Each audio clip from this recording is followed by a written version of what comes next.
Is it beautiful? Yeah, I mean, you got a little bit of rust in the inside. None of the seams are.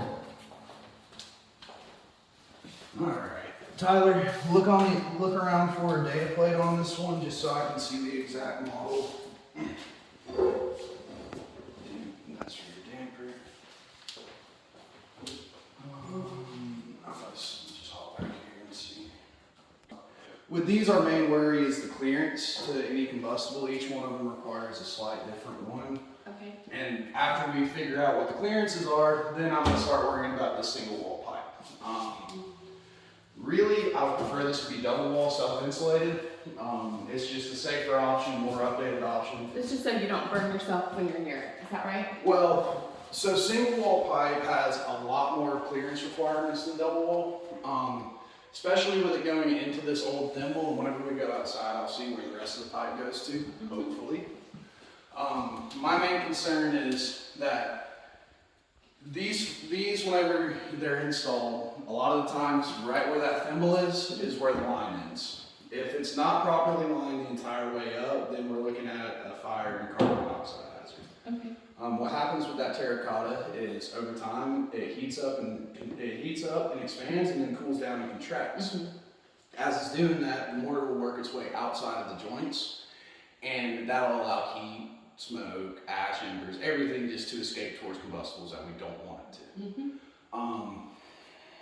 to. Especially with it being this older single wall pipe, I mean, you can see the age of it just off of the rust on the seams where it's connected.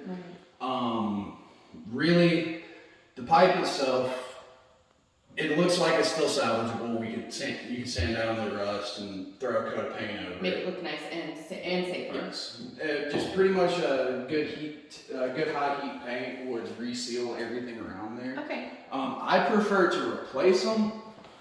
Just out of my experience, it's always better to bring it up to safer than it is just to treat the symptoms. That makes sense.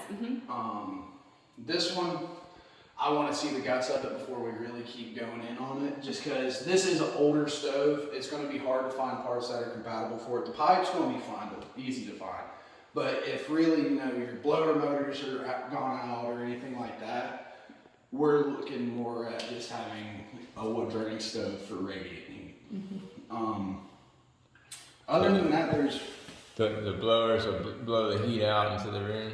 Yep, those are just the motors for them. So up here on the side where those brass pieces are is where the heat actually goes through. Okay. What happens is inside the actual unit itself, you have a baffle plate.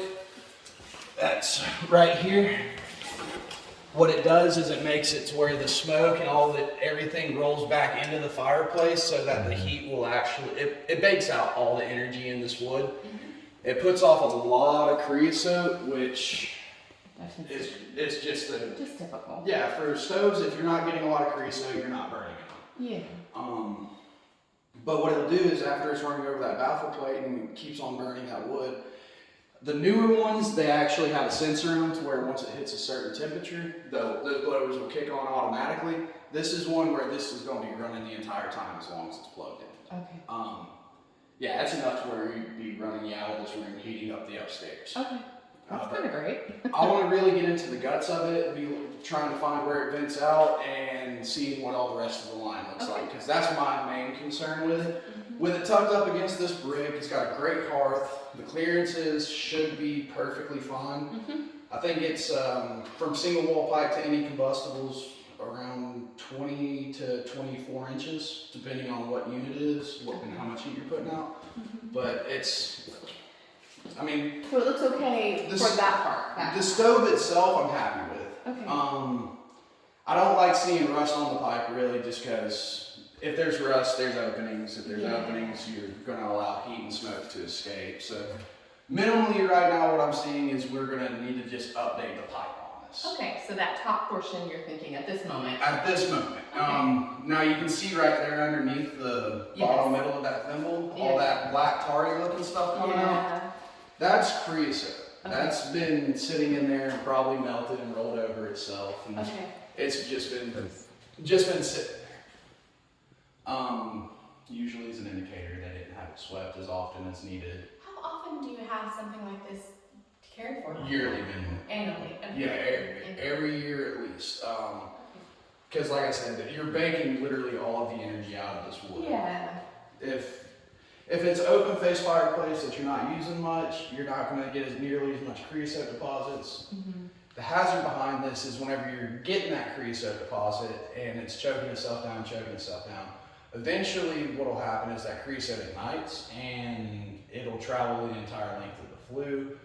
Once it does that, it's damaged, we have to replace. We can't just pull it out and clean it. Yeah. It's a bigger job than what we want for this. So that's what you're gonna look at next. Yep, the next thing I'm looking at is what's going up inside right here. Okay. And do you do that from the top or there's